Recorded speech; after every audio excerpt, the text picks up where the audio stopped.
kan khui và bằng in lem mangi su ting tang pa se lung mungin. Okay guys. Su ting tang na amasa nami pite hozo sin na bon chawin ni ko pa Kahin Bol ve tunin i video ding uchu hele masanga anaki bol kha jong hello ko hi content a ki chi pi jing jong hello hi jong le tunin khwa hi aji khat ne ya hi reaction in bol ding wa hintin hi ji chon lung set te in hi chi reaction video jong hi apana pat che chan gei wedding in Kahin tim ve hi chi tunin khwa reaction in bol ding wa chu hele ke ma channel le ang ki upload pon kui tabong na engai lua ai support kalasa anangai num ho adingin lalboy hokip na lalboy Kuki YouTube channel khona ki upload nin ama channel link yong cho la hen Kahin ta langin hi chanung set in kanami pt ho visit the na visit noitin ngai the na ngai ho hite chukit le to ni khu hi reaction video jong hi pula pana chai chan gei wedding in Kahin tim ve reaction iti ki bol han jong ke pon ki adinga first time hong hi ding he jin mihim hina chala bor hil na bol hinglal om kha yon ani che thi mo te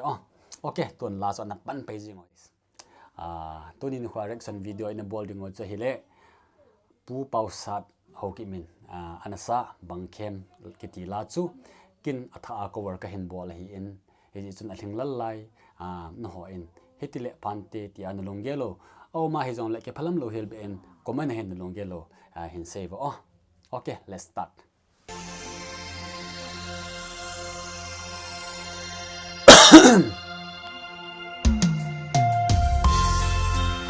Này music cho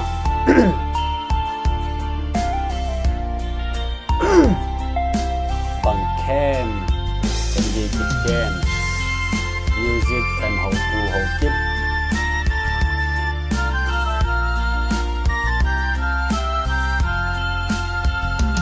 Asoti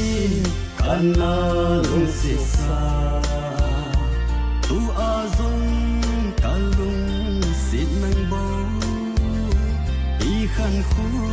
ho cheng ka gyal zeti lung hal hin khun kamang zi tai ngai nu sunga chung chol ha hong su nai sin ang pa se lunga naman zin yel do tin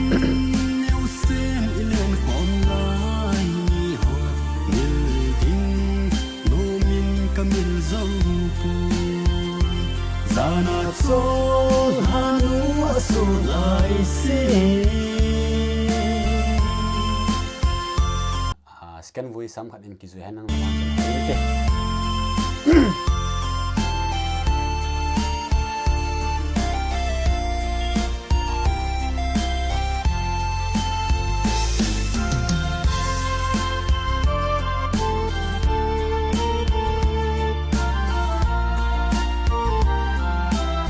comment and say bona guys get ho comment and say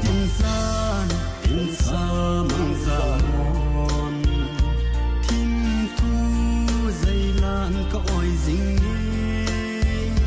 va bangin lengin ka sen gol de ai hung khemo kalai ban na ding sunga chung chol ha hung solai sin ang pasi lunga na lang zing gel do in neu sen ilen khom lai ni ho mil ding lo min kamil zau pu zana chol hanu aso lai si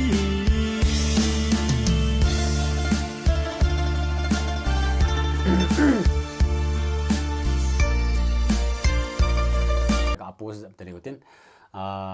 zana chol hanu asulai sin na hejikan pat masanga geldo in ngati sna lai sna guys so kin pham hoin te kati ja cho o lai sna style diwa ga bol hi o azule an he khil kha yum kha wa hele na his lai cho kin style ka sa mo mong hi ti cho ka hin se hi ana continue ki tau ti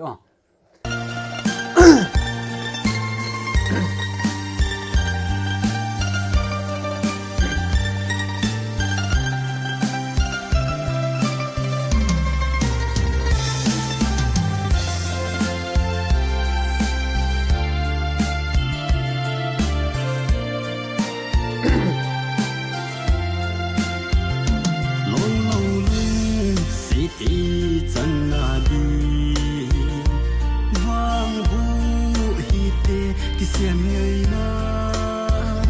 kum khwa len om ding ki nien hi te khem na iza in tam zong le gon te sunga chung so ha ang su lai sin tam pa se lunga lang jing ni yel do im yel sen len kom lai ni ho mil ding no min kamil zau po zana chol hanu so lai sin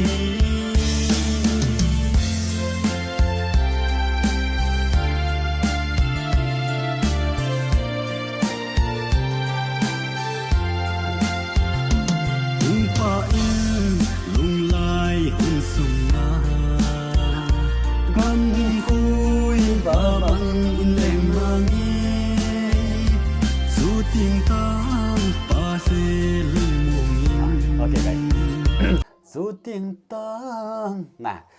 amasa lui pa to bang chon hungki bang lo de tai zu kin lai chu le phem style diwa na style ka bol mo nga hi la cho zu tiếng tang ka ti na hi chon la ko ban na boyon le alui bang bangin bolin ti ho chon na ai chu cover Kahin Bol hi a chu kin jong tham khat hoin te ka ti phem ke man style on style na je hoi ni thei phem ni tin ki bol han la hoin te ka ti ja chu Kahin Bol hin he chlai ka ang chu ham tia an he hi alung hang apamo lunggel alung phamo hon na lung siten ne he thim bo la ang chu an continue ki taw te ka te kala nu nang to sunga chung chol ha ang su lai sin am pa se lunga na jing yel do in you sen len khom lai ni ho mil ding lu min kamil zau po zana chol hanu so lai sin BANGKHEM dan mana lai sin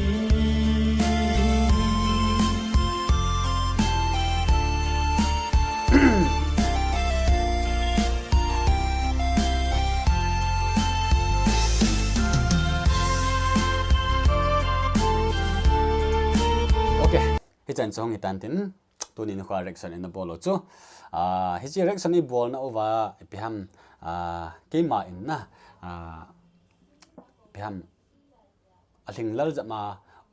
ka gial wang chu hi le hi chi voice pai tham hat ki sang zat han lang na voice pai hi tham hat ki sang zat han lang music pa tham khat all du han lang hi le hoin te ti chu tunin khu video reaction ni bol na ba chu hinglal hasam pen music lang hello pen hi zong lang keima piham kamu dol chu ka hin se hi okay no hon zong nalung gelo nangai tu da no na hiti hin hiti phan te ti an ho en nalung gelo o mai hom la comment section ki hong jingin comment section ai ni ke tu theu hi